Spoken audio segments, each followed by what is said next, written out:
So you've been training at Rain City. Do you know Henry Pham, HP, the little Asian guy, the trainer? So I trained with him a few times. I'm not good. I'm not a good boxer or anything, but I was asking him. I saw him last week and I said, I'm bringing JB on the pod. And I was like, yo, what do I ask him? Should I like talk shit to him and be like, yo, I'll mess you up right now? What would you say if I said that to you right now? Like, yo, if you get the gloves right now, I'm going at you. I wouldn't think you're serious. You wouldn't think I'm serious? Nah, but what if I was like, yo, like, JB, if you get the gloves right now and we get in the ring, I'm piecing you up. Let's do it then. Let's do it? Yeah. You know what? Okay, so I told HP that I'm going to say that to him, and he was like, bro, all he's probably going to do is just smile and laugh at you. And that's exactly what you did. Why? I know that's your demeanor and that's your personality, but where does that come from? I don't know. I mean, I've always been like that. Yeah, I've always been since like a little kid. I've just always been that way. Always been that way? Yeah. But like being in a sport like boxing, combat, you know, mixed martial arts and stuff like that. Same with like a sport like basketball where you trash talking is part of the game. It is part of the culture to talk shit and talk trash in boxing. Are you aware of that, or you don't even care? Yeah, I'm aware of that. I mean, it's not something that I really do. Like I said, I was kind of just like always just like a quiet person like that. I mean, some people when they're younger, they like to talk a lot and they go into their sports or whatever and they do the same thing. And other people, it's the opposite. So I'm kind of one of those people where it's the opposite. I just always been like quiet and stuff like that. What would get you to, talk a little shit? Like, what would the other person have to say or do? Or I let my hands do the talking. Nothing is gonna get you. Nah. Oh man. Because the reason why I bring this and I want to talk about this is because I'm not really in tune with, like, I'm not a boxer. I don't know the ins and outs of it, but from what I do see, like guys like Ryan Garcia, Tank, Conor McGregor, all these guys, like they all have this personality like outside of like boxing and mixed martial arts. Like there's a side of it where you're skilled and you're getting dubs, but then there's the other end of it, this whole other business aspect of it where you gotta have your own brand, your own personality, because you're selling yourself, right? Like during my time, like growing up watching Floyd was outspoken. Like he was that guy that was talking shit, but like it wasn't that big of a deal because he was getting dubs. But now it's more like Jake Paul, like these guys are getting the views. Ryan Garcia, those, and Ryan Garcia's trash. I know, so but they're getting those pay-per-views and that money because of who they are and their social media presence. Like, what do you think of that? Does that bother you? Does that worry you? Nah, it don't worry me. You have to have a personality in order to get money. You know what I mean? If you don't open your mouth and you're always just like silent, nobody's gonna know who you are, and that puts your value down a lot. So there's definitely like some talking that you need to do, but I'm not one of those people that do it the way the other people do it. I just do it in a different way. But I still feel like you should though, for that, for those clicks, man. I mean, maybe one day, when I get to that like really big stage, because people, they're definitely gonna do stuff to get under your skin. So I can't say that, I'm not gonna freak out about it one day, but I'm a really hard character to break, to be honest. So I don't see myself going that way. I hear you. Because again, it's like there's those guys like Max Holloway, Dustin Poirier, all those like professional guys that don't really talk. They just go out and perform, do their thing. They're very classy. Izzy talks shit, but I'm gonna be honest with you, bro. There's no reason why Dana White shouldn't know about you right now. You have 30K followers. That's way more than a lot of people, and I'm not saying, but I feel like you should have 100K. Yeah, I mean, yeah, I can see that. Because you're doing YouTube and you're doing that that social media and that vlogging part of things. Is that something you're gonna keep going? Yeah, I think that's something I'm definitely gonna keep doing. I think it's just a matter of time. It took me a while to get where I'm at right now with, like, I'm not gonna say accomplishment wise, but just for the buzz to start going up. So I feel like the spike's gonna be like pretty rapid now that it's starting to go up. So it shouldn't be too long before I get there. Are you shy? Would you consider yourself shy? Yeah, I'd say so. That's interesting. And is it and I'm not trying to like call you out or anything right now. I'm trying to like unpack some things. I'm trying to, but it's a silent confidence. Yeah, for sure. Is the confidence come from a place of you can walk into anywhere, into any room, and pretty much KO 100% of the people in that room probably? My confidence comes from God, to be honest. One of my favorite verse, Philippians 4:13. I can do all things through Christ who strengthens me. That's where I get my confidence from. That's one of the main reasons why I feel like I don't need to do any talking or nothing like that. I just let my hands do the talking. I like that. It's the same verse Steph Curry uses. Mm-hmm. I want to ask you about religion and your faith, because I see you posting a lot about that. What does religion in Christ mean to you? How does faith and religion strengthen you? Because to be honest, and I'm open-minded to everything. I'm not religious myself, and I just want to understand how it strengthens you. What does it give you? Definitely a lot of confidence and peace of mind for sure.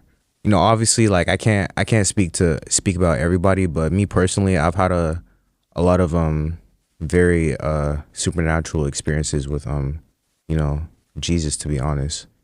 So that's why I believe. I'm a firm believer, and and nobody can like change my mind about that. But yeah, I say for sure just a lot of confidence and peace of mind, because definitely going into fights, I always get nervous and stuff. Yeah, I do get pretty nervous. Like I get better as time goes on, getting more experience in the ring and stuff, but definitely those nerves do come. But I always make sure that I pray before my fights, especially with my dad, and that really calms me, and I feel like that's one of the reasons why I go out and perform so well.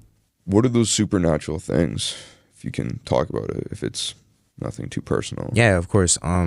Definitely I think the first one being, I think I was 10, and I went to church one day, and there was a pastor that came from like a different part of the globe, like I think Australia. He came to the church to preach there as a visitor, and he ended up calling me and my family to the front of the church and started praying for me and my family.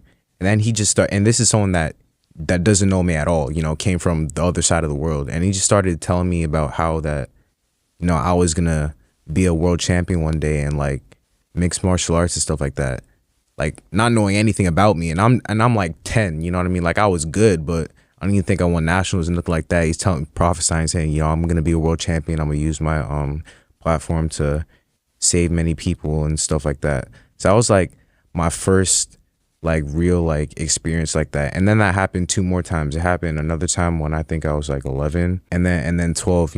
People from different parts of the world coming over, not knowing who I am at all, tell me, same message.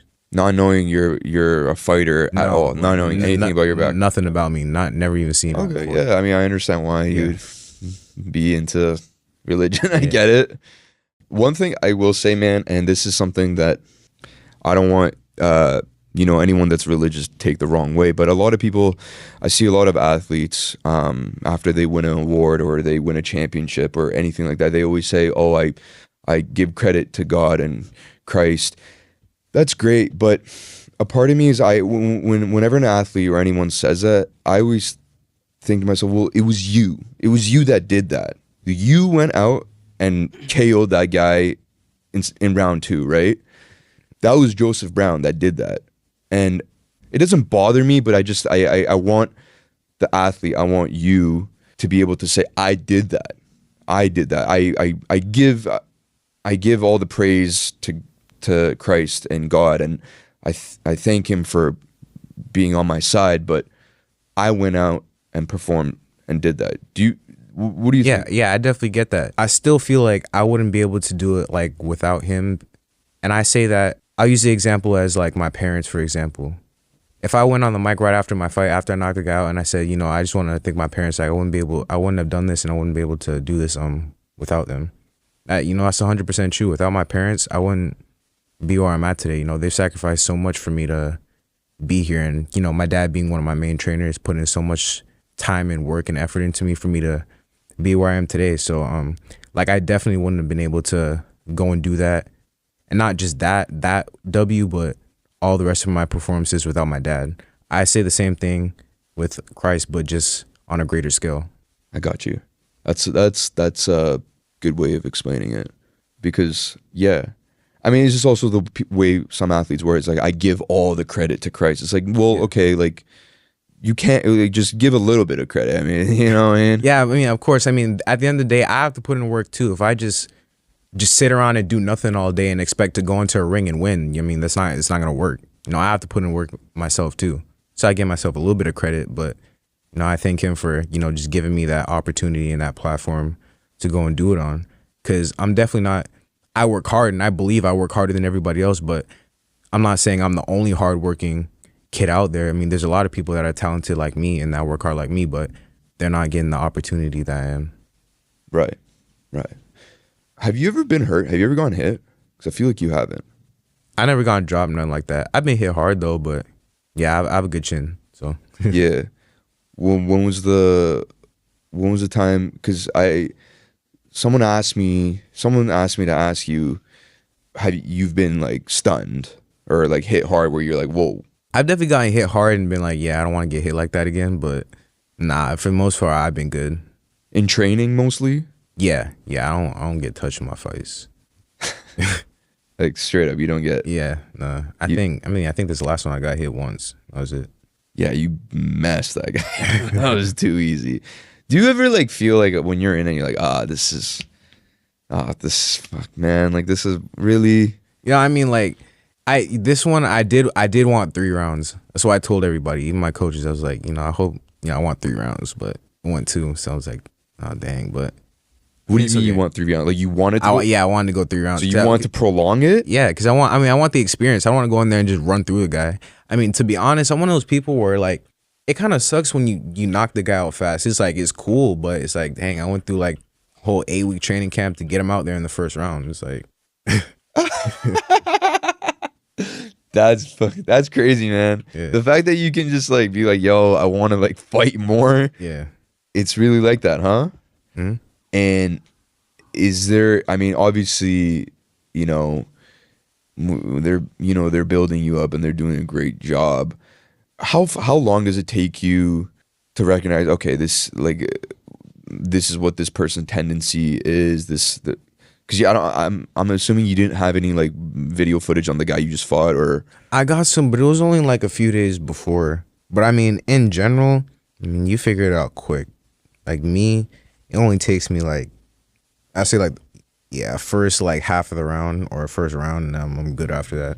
What are some of the things you see? Like, I want to get a little bit technical here. You talking about in general or from the guy that I fought? Well, in general and the guy you just fought. I mean, what are some things you look at? I mean, I look at their movement, their speed.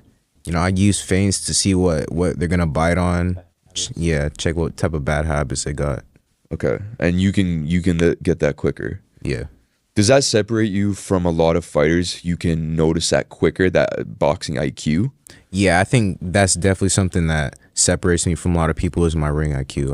I don't know if people underestimate it, but I feel like my ring IQ is like on the highest level, to be honest. And that's something that not a lot of people have, but the greats have. The greats, okay. My guy from Rain City, he loves you, by the way. He thinks he's very hesitant on saying someone's good. I've asked him about different fighters, and he's very like, oh, well, I can see why he's good. He's a little weak in this area or whatever. He's like that's his thing, boxing. He trains, right? And I asked him about it. I'm like, is he? I know you're legit, but I'm like, is he what? And he's like, yeah, he's him.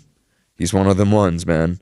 And one thing he said about you, he said he's very, you're very, what's the word? Like fluid in your defense. You kind of got that like Floyd energy, I guess. I don't know. Yeah. Yeah, I'd say so. That's one of my biggest things in my defense. And then he's definitely right. I get, you know, Floyd being, you know, one of my favorite fighters since I started. I get a lot of my defense is just like his. Like what is it about being that style of fighter that that makes you want to adopt that? Like, why aren't you one of those guys that just fucking starts? Because defense is what makes you last long in the sport. Yeah. I mean, at the end of the day, I mean, boxing, I mean, you're getting hit, you're getting punched in the head. I mean, that's not good. I mean, we're not made to go and get punched in the head. You know, all those fighters that go out there and just brawl and brawl, those are the ones that end up getting like punch drunk later and, you know, dying early and stuff like that. So defense is the most important. You know, when I get older and once I'm retired from boxing, I want to still be able to have, you know, all my senses with me and be able to speak fine, not be all like, you know, punch drunk and, you know, just not knowing where I'm at and stuff. Yeah. Run me through the whole day and the whole experience with Floyd's undercard, because I want to know, like, break it down. Like, what's it like when you get to the arena, when you get through the whole media, and then... I mean, yeah, it was pretty cool. I think I got there like super late Wednesday night, and Thursday morning was just like I was doing all media stuff with all the different people. That's like my first time doing media like that, so it took like a good 3 or 4 hours. Then next day, Friday, I had weigh-ins. Weigh-ins went pretty good, but they put a rehydration clause on everybody, so we had to weigh in again Saturday. So Saturday, I think we got to the venue at like 12-ish, weighed in again, and then I ended up fighting early. I was like, I think like the second one, I think. So I ended up just staying there, you know, just chilling before my fight, stuff like that, locking in. Went and did my thing, and then the rest of the night was just you know, watching, you know, all my stablemates fight, which is pretty cool. I like the fact that I fought early and got to watch watch everybody again. And then of course, you know, had Floyd fighting, you know, main event, and that was cool because I never seen a Floyd fight in person. So to see him, you know, back in there doing his thing, it was pretty cool to watch. And then you met him after. Yeah, I seen him before and after. What do you say to you? What do you guys talk about? He saw me. He's saying, you know, congratulations, and you know, he saw the whole fight. So you know, I was real cold and stuff. Yeah, you know, I was real nice, real athletic. You know, now he was proud of me. That's it. Yeah. I mean, he had like a lot of people around us, so we didn't get to talk for like a long time. But yeah. What was that? You've talked to him before that. Yeah, of course. Okay. What's some of the things that Floyd says to you? Because a lot of people see Floyd as like the media presence, as the celebrity, but no one really sees him like in the, you know, behind the curtains as the boxer Floyd, where he's like in the gritty, like in the shit. Like, what kind of knowledge does he give to you? What does he say? Is there things that he says to you that surprise you? Like, oh, I didn't even know this about Floyd, seeing him on TV all those years. I say definitely watching him, because I got to watch him work out a few times, and definitely like all the small things that you don't notice on TV, you can kind of see when that he's doing in person. Like, see how good that he actually is. You know, Floyd's giving me a lot of great advice. You know, he's cornered me while I sparred, so definitely just listening to some of the things that he told me. Like, in my head, I'm thinking like those are actually a lot of things that he used to do, and then, you know, him now like explaining it to me, so I get it better, and then it's all working when I'm actually doing it. So right, yeah. Does he explain it in a way that makes more sense? Yeah, definitely, because it's a lot easier to pick up what he's doing when you got him, the one that's doing it, telling you how to do it, than when you're just trying to pick it up on your own. I got you. Ryan Garcia right now, you winning? I mean, I like Ryan. I think he's a cool guy. You think he's a cool guy? I think he's a cool guy. I don't know what he's been kind of, you know, going off on, you know, social media lately, but I mean, prior to that, and I still think he's a cool guy. I hear you. The only reason, man, is because, again, going back to my point, like, man, there's just this whole other side of it now, man, with like social media and you know, this clickbait and the clout and all this, right? It's part of being in martial arts, right? Do you ever see yourself? All right, here, let me picture this. Let me make this for you. You're not gonna be a Conor McGregor. You're not gonna be like that talking shit type of guy who just brash out, aggressive as hell. But I could see you being a John Jones where you say some shit that it's like scary, like I'm gonna kill you or something. Could you ever see yourself like being like, because I can sense that in you where you're very silent, but then you'll throw in a line where it's like, oh my God, like that's scary. I feel like, if somebody ever pushes me to that point and I get to the point where I do start talking, everything that I'm gonna say is gonna be because I mean it. I'm not gonna just be talking just to sell tickets and stuff like that. Like if you push me to a point where I gotta say something, like I do mean it. What is Floyd and his promotion done for you? Because what I think that, I mean, it's great. Like you having Floyd on your side and being part of Money Team and helping you promote yourself and all that is great. But I feel like do you feel like you need to parlay that into your own brand, or are you just sort of letting Floyd and his team build you up, which is great. I'm not calling out Floyd, like Floyd's the GOAT. I mean, I'm not gonna, but do you feel like at some point you got to start making your own brand, like Joseph Brown, JB, like this is who I am now? Yeah, for sure. I mean, at the end of the day, they can't do everything for me, and it's like I'm not the only fighter they have. They gotta, they gotta go cater to everybody. So definitely, there's things I gotta do on my own to, push my own name out there. What are some things you got in mind? I mean, is that's YouTube? Is that just making more? Yeah, definitely YouTube too. Like I'm just starting it, but I actually kind of like it. So I think I'm gonna keep up with that. Yeah. Yeah. The vlog, are you just like eating breakfast and all that? Yeah. Man, you're 17, right? Yeah. So, are you in high school? Like, do you do schooling? Just now finishing. I have a couple classes left. Is high school, because now you're getting recognition, now you're getting your name up. Are you starting to get noticed by people like, oh, Joseph Brown, oh hey, are you actually, yeah, it's kind of weird. It's different, but yeah. What are some experiences? Tell me. I went to Playland the other day, and I was in the line on a roller coaster. Yeah. Some kid on the way up like screamed, "Yo, is that Joseph Brown?" And I'm like what? Like, it's crazy. Oh yeah, and then especially when I go to big boxing fights, stuff like that, everybody in the boxing world knows me, asking for pictures and stuff like that. Yeah, people that are into boxing know about you, yeah. Obviously. Yeah. Did it feel good when that kid at Playland was like, "Oh, Joseph Brown"? Yeah, it kind of shocked me because I definitely definitely like I said before, people in the boxing world like start to know me now, but it's definitely a lot of people outside of boxing that know me, which is that's kind of the shocking one. Are you ready for that? I mean, there's a lot of things that come with that. Yeah. I think I'm ready for it. It's cool. A lot of attention, man. Yeah. Do you ever? And I don't know this because I was, and I want to get your perspective on it.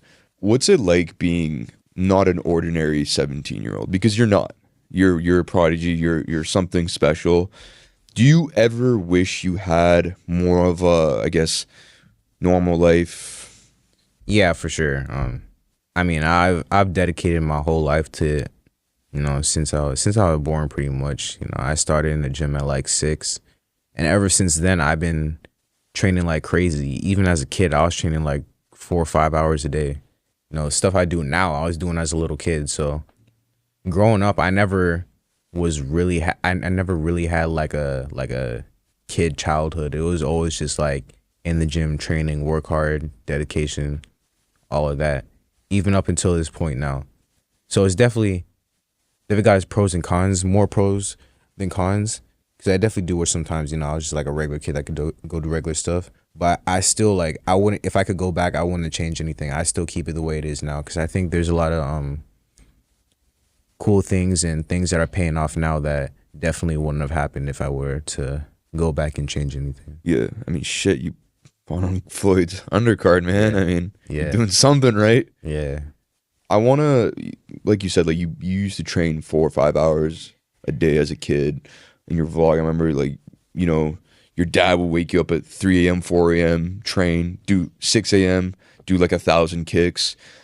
That's hard work. That's all that. But you have talent, bro. Like you're one of the ones that like, I posted a clip yesterday or a few days ago about Steph Curry. God really has his favorites.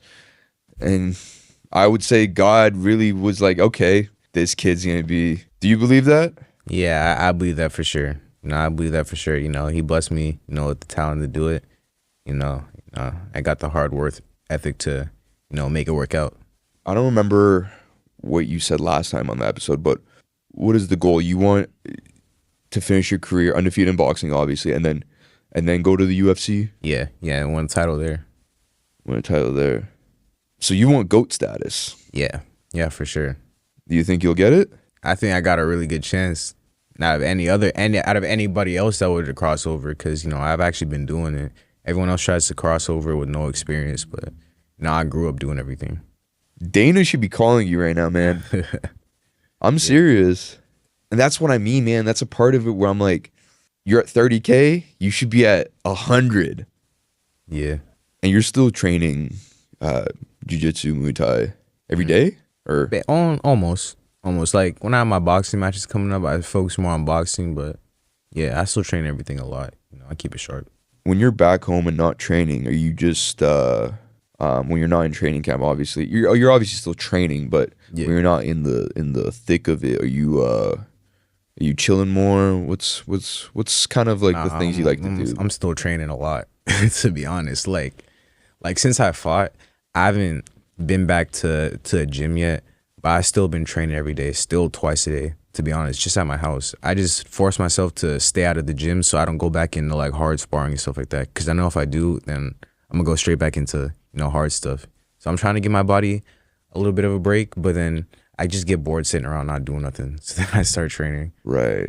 But I say when I'm not training, it's kind of hard because I train so much, like 4, 5, 6 hours a day. So I feel like when I'm not training, like I'm trying to like sleep and recover for the next workout. It's just a part. It's just part of your DNA now. It's like you Yeah. can't even just chill even if you wanted to. If you play video It's games. like I gotta go do something.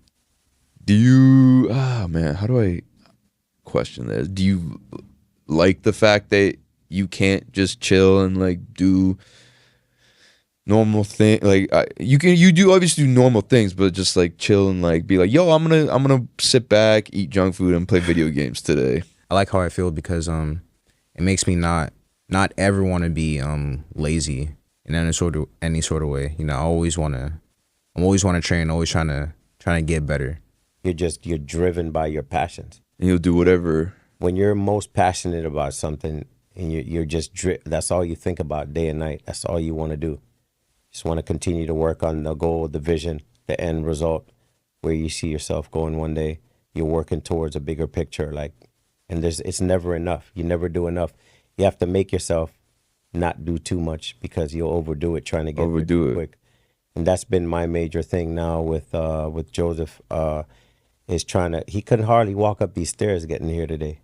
I mean, walking to the elevator, coming up. He's just limping. I'm like, dude, you gotta slow down a little bit. So I gotta now monitor and make sure he doesn't my biggest thing with Joseph is overtraining. I gotta go downstairs and make sure he's not working out. Oh, okay. So now you gotta let him know, hey, slow it down a little bit. Not yet, go down a little bit. 50%, let's keep it there, and then during the 8 weeks we'll do that before the fight. But that's doing a little too much, bro. Slow down a little bit. Yeah, he's got the fire himself now. I used to carry it for him. Now he got on fire, and now I got to bring a water bucket and I love that. kind of Okay, bring it down sometimes. so let me ask you, Joseph. When did you feel like it switched for you where you don't need your dad anymore to get you going? Now you're doing. When was that like transition for you? It's kind of hard to say. I feel like it just gradually kind of grew as I got older. Yeah, it could have been that. Winning Worlds was, a big thing for me. It gave me a lot of confidence. And of course, being crowned world champion. But I still think it just gradually just grew. Yeah. When do you ever feel burnout? Mentally, not really. But physically, yeah, I get there a lot. I do that a lot. Yeah. Yeah. Like you limping today, walking. Yeah. So all my train, not just my dad, everybody would tell me like, Joes, you need to go chill out. Like, don't come to the gym today. Don't come in the gym. Damn. Yeah. So okay, the fact that you ran 7 miles yesterday and you're limping today, are you gonna go do something or what? Yeah, I'm still gonna go train later, probably after this. Fuck. What, like just at a boxing gym, or you're? Yeah, I might go to the gym, and then I might do some boxing later on tonight, like late tonight. But light boxing, like pad work. Yeah, we'll train tonight. I just finished telling him on the way up here when I saw him linking. I'm like, Joseph, we're going to do everything in the pocket tonight. You're not going to move around and use your legs more. You're going to stand against your back on the wall and be throwing punches. You're going to slip and counter. We're not doing a lot of moving because your legs are sore. Like, so I switch Yeah. it up. I got to watch him now, man. He'll overtrain and get injuries and stuff. And I've got to make sure I balance his passion with the Yeah, output. that's where, yeah, man. Injuries is like a big downfall for a lot of great athletes. You know, I mean, little nagging ones too. Not, it doesn't have to be like a big like break or some, God forbid, but like it's like the nagging ones or the aches and shit like that. This is the problem every coach wish they had. Honestly, like I have so many coaches call me, man, oh, they didn't show up for the gym and they're lazy when they get here and they complain about this and that. I have the opposite problem. Joseph won't slow down. I have to, he's just full of passion. He's always ready to train and work out. So I got to kind of tone him down. And it's a good problem to have. Yeah. It's a good problem to have. You just got to make sure he doesn't. I wanna ask you something about your dad though. Are you getting to the point where you're getting old enough and you're getting enough experience to where if he says something about like a certain movement or something you should be doing, do you 100% always agree with him, or are you like, nah, I don't think like that's where I should be slipping, or I should take my time on that, or I can really use my jab here, right? Like, are you getting to the point where you're starting to get like like you're getting to control like what you want to do? Or I think it's kind of like that for every fighter. Coach is always gonna tell you what they see from the outside, what's gonna work from the outside, because they can see stuff that you can't see on the inside. But then it's also the opposite. We can see things that they can't see on the outside sometimes. So definitely, like, most everything he says is always gonna work and stuff like that. Or if I feel like he says something, I feel like, well, I don't know if that's gonna work. I might just like you were saying earlier, I might not do it right away. I might wait a bit, or I might try and set it up, or I might just do it right away, or do it whenever I set it up. And if it doesn't work, then I might try it again. If it still doesn't work, then I'm going back to what I was doing before, or what I feel like it's gonna work. I give him that open door. okay, I've been doing it since he was probably maybe 13 or 14 when I knew he got it. Like he was there with me. okay, And I always give him an open door. I said, Joseph, probably 99% of the time I'm going to be right because I know you and I know fighting. But there's going to be that off chance where it might not work. The only thing I told him, I said, just try it. If you have doubts, right, just try it. And I could be wrong. If it doesn't work, then we just move on to something else. So, but are you okay with him Absolutely. being like, I hear you, but I'm gonna try this out. And if it doesn't work, As long as it's not an act of rebellion, as long as it's because he honestly thinks, really feels and knows that it's not going to work. And there's times when he was right and there's times when he wasn't right. So we have that little gray area where I don't get upset about it or vice versa. We're at that place now where I understand there might be something that he sees I don't see, and he might want to just try something different, and he has the freedom to do that. right. We'll talk about it at the end of the round in the corner, see what happens. Do you ever go through social media and look at up and coming fighters and guys that are going to be potentially your opponent, or just people in the comments bringing up different fighters and talking shit, and just what do you think of that when you see these kind of things? Like, what are your thoughts on social media and just like going on there? Because I remember when I posted about you, a few fighters hit me up like, yo, you got to post about me, man. You gotta talk about me. I don't know if you saw that, Alex, and I'm like, okay, well, I don't, but what's, you know what I mean? I feel like there's a big thing in the combat community. Like, no, look at me. I mean, it kind of is what it is. I mean, some people, they're gonna be jealous. I mean, people are always gonna hate if they're not in the position that if you're in a position that they want to be in. There's like, they're never really supportive of anything. I don't know why, but I mean, that's just how it is. So I mean, if they wish they were where I'm at right now, and it should be them, I mean, like, just go do what it takes to get where I'm at. I didn't just have all this handed to me. I had to work for it. So Yeah. And you would never look down on another fighter, be like, oh, you're trash. nah, of course not. Nah, never. I mean, we all got to start somewhere. I didn't just come out like how I am today. I worked to get where I am today.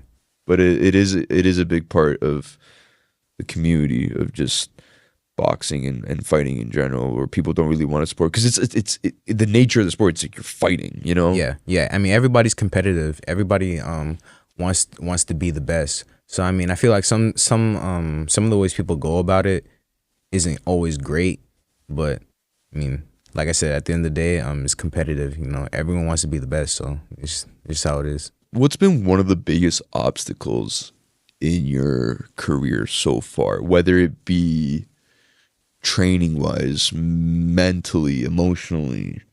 What's one thing that you're starting to, or you felt where it's been a bit of a, you know, a bit of a weight on your shoulders with this whole journey, with this whole process? I guess two biggest things would be injuries and inactivity, probably. Definitely from training a lot, injuries are always gonna pop up. And like you said, sometimes it's not the big ones, it's the small stuff. The small things that you're like, oh, just whatever, I'm gonna train through it. And it just gets worse and worse and worse. And I tend to do that a lot. So definitely injuries. And then inactivity at a lot of certain points in my career where I just like I couldn't get any fights anywhere. So and then especially when COVID was there, that was like 2 years or 2.5 years where I didn't compete at all. So that was definitely like a big thing that kind of made my confidence and fire go down, because like, dang, I'm doing all this training and I'm not fighting. Like, what's the point of it? So definitely those two were probably the biggest things. What's the deal with inactivity? Like, why wouldn't someone? What are the reasons behind someone that won't want to fight you? Is because they're scared, or they? I mean, I don't know. I mean, it could have been they were scared and stuff. That's why I had to, towards the end, I had to start going to the States a lot to fight, because in Canada I couldn't get nothing. It's too easy in Canada, huh? I guess they think it's too hard, so they just decided, no, we don't want to do that. So he was in a division by himself, and they just handed him the medal because all the competitors left. Man, it's a different type of confidence knowing that you could walk into anywhere and just smoke someone out right there. Just right. I mean, yeah, it's cool, but I mean, at the end of the day, I mean, that same thing could happen to me. I mean, it's boxing. One punch can change everything. I mean, it can change everything. Did you see that? You see when Lucas Body fought? Yeah. That's what I mean. One punch can change anything. So that's why I never go in just assuming I'm just going to walk through the guy. You know what I mean? Because, I mean, it could be a bum off the streets, land a good punch, and that's it. I hear you. But the chances are very low, let's be honest. Low, but not impossible. So you can't ever count it out. Jake Paul right now, you winning? I feel like Jake Paul's not really... Okay, go ahead. I mean, he's been doing his thing. I mean, I liked his last fight. Oh, who's it again? Mike Perry? Yeah, I liked his last fight. I mean, this Tyson one coming up, I'm not the biggest fan of them. I'm not the biggest fan of this matchup. But I mean, before that, I mean, he's doing his thing. I mean, I'm excited to see what he's going to do after he fights Tyson. Like, I'll watch the Tyson fight just because of the fact that, I mean, it's him and Mike Tyson. So, I mean, obviously I want to see Mike back. I mean, he's fighting Jake Paul. Like I said, it's kind of a weird matchup. But, I mean, after that, I'm still excited to kind of see what Jake got in the store. But it's just so stupid. Like, Mike, he's 50. Mike's 50 and Jake's... Yeah, it is, like I said, weird. That one is kind of weird, but... Yeah. People say Jake's actually has like decent mechanics. Would you say he does, or? Yeah, I mean, he's come a long way. He's only been boxing for like maybe 3 years now. I mean, for starting late, I mean, he put a lot of, hard work and dedication where he's at now. I mean, the guys that he's fighting, they might not be elite level professional boxers, but I mean, still, you can't take anyone off the streets and put him in against a UFC fighter and box him and they're gonna win. I mean, it's not gonna happen. I mean, these people, like, they still got hands and stuff like that. So the fact that he's going in there and beating them just shows that, he's not bad. He's decent. I got you. Yeah. And but that is my point though, because there's no reason why anyone should be watching Jake Paul and Mike Tyson. Like, it's just it's so dumb in every way.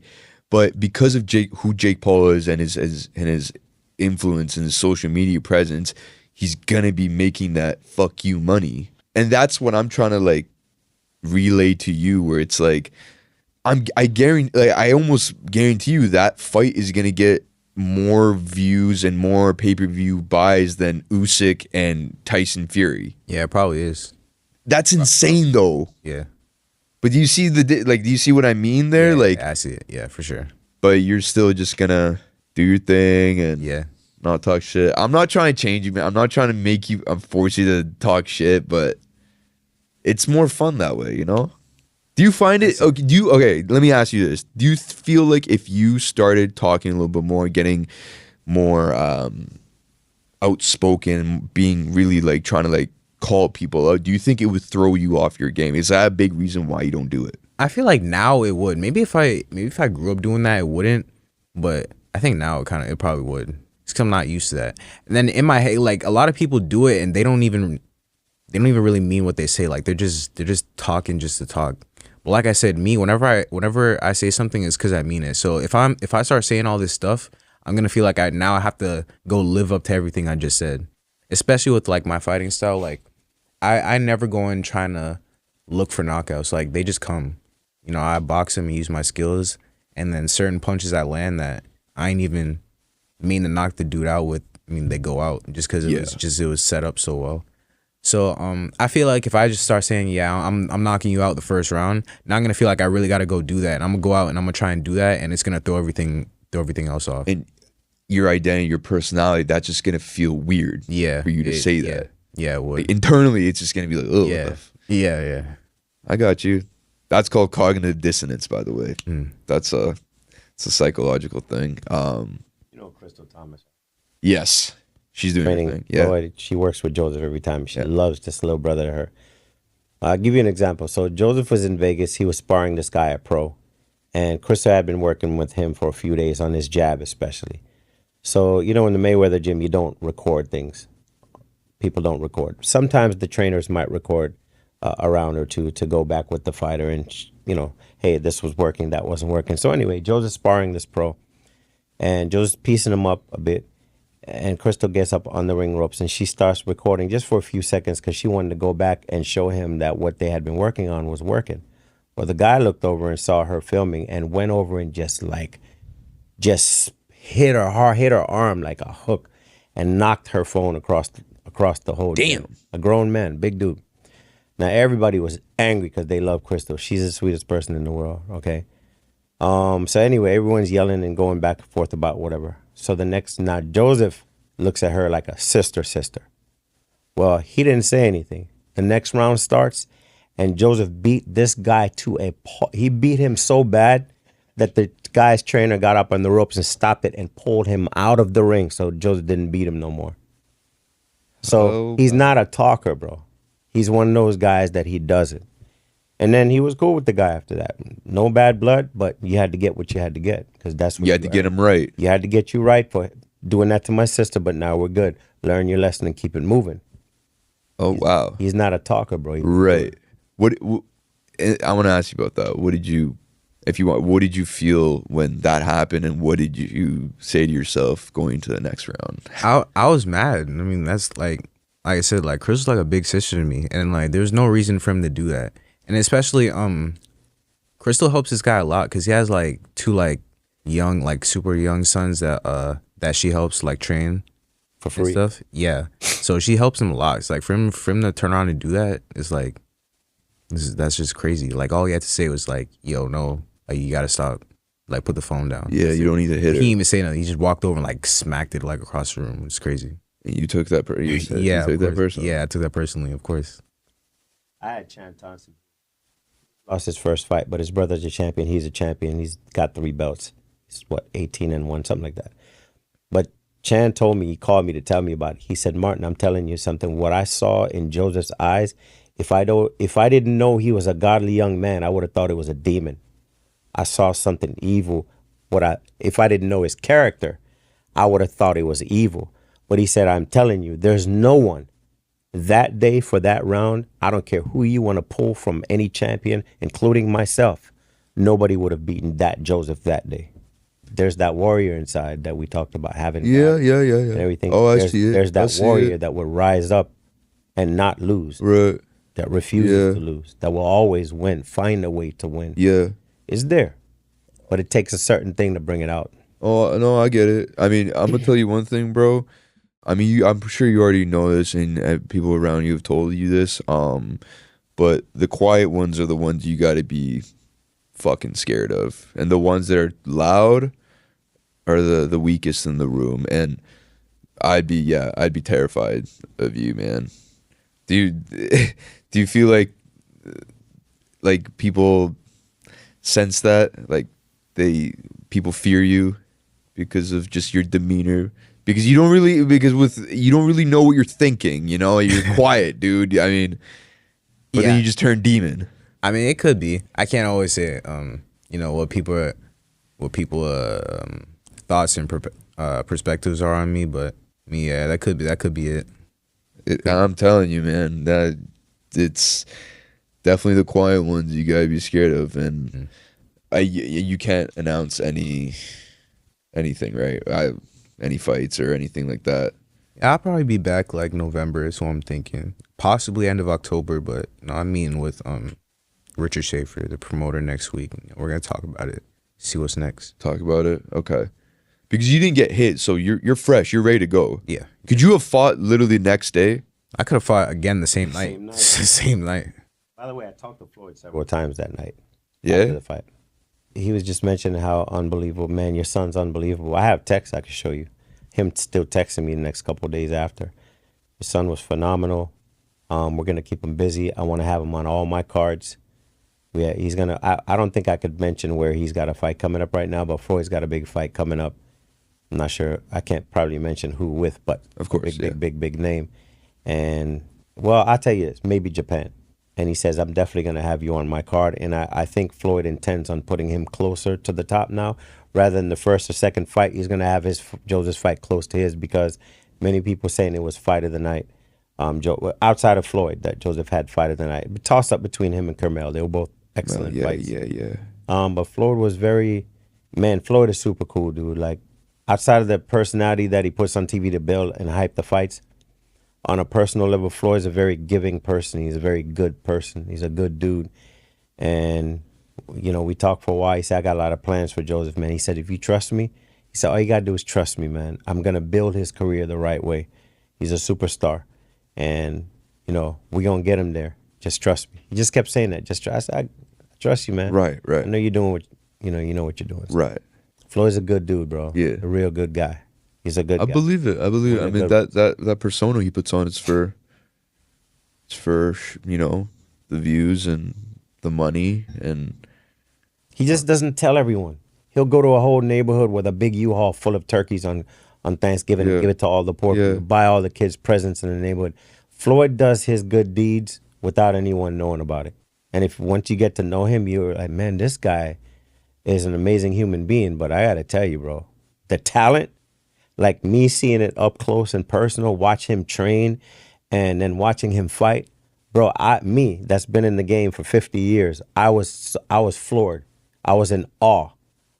If Floyd wanted to right now, if he lost all his money, if he lost every dime he had, in 6 months, he'd beat anybody in the world in any weight he wants to fight in. Right now. And everyone in their prime. Boots, Barrios, anybody right now in their prime that holds a belt. Why am I saying that? Because Bernard Hopkins, at 49 years old, beat all the light heavyweight champions and unified all the belts at almost 50. Floyd is a 10 times better boxer. Why wouldn't he be able to do it? And what I saw him, the skill, bro, dude, the level of skill, the small things that only a fighter would notice. I mean, even when he throws his jab, the toe going up, like the body position, the genius of this man is like, I can't even describe it in words. And I've been training Joseph Floyd's Pretty Boy Floyd style since he was 7. I used to watch his fights thousands of times and mimic that style. And then for me to be there and see it in person, I'm like, man, I got about 90% of it right. What you see Joseph doing is all Pretty Boy Floyd. That's the foundation of his boxing. Yeah. And I trained him by me watching thousands and thousands of rounds and working on it. That's funny, because that's what my boy exactly said about him. He said he's got that Floyd. He's got that Floyd, because I worked that with him thousands and thousands of rounds. And then for me to actually be there, I kind of personally had a good feeling, like, man, I wasn't far off. Like the things I had Joseph doing, I was pretty close. But then there's this other part, that you can only get It's a whole other level. yeah, that's the level that I got to see it. Like, wow, man, wow. And I'm interacting getting with goosebumps Floyd. right now. It was crazy. Yeah. Yeah. One last thing, bro, before we end. When you're not training, when you're completely just chilling at home, you're in bed, you're eating food, are you thinking about fighting? Are you thinking about where you want to be? What are you thinking of? Yeah, I say it's boxing too. I'll be thinking about boxing. You know, it's boxing and God. You know, those are two things that be on my mind when I'm not training and stuff. Boxing and God. Yep. Nothing else? Nah, not really. I love that, man. We'll end it there, dude. We'll end it there. I appreciate you coming on, man, and this has been good. I'm hyped to see your journey, dude. You know what's weird? This might sound creepy, but I check up on your profile a lot just to see your followers go up, and I'm like, yeah, you know, I got hype, you know, because again, I'm still gonna stand that part of it. It sucks. Like, don't get me wrong. The pure boxing and actually what you're doing is what should be what gets you to like fame, like just like fuck you money. But like there's the whole other end of it where it's like you gotta be your own brand. Yeah. Right. So I keep checking that up on you. Of course the boxing as well, but just the followers grow up and I'm like, yeah, like let's go. Like, yeah. That's it, brother. Thank you. Thank you guys for coming in. Yeah, thanks for having us. Appreciate it.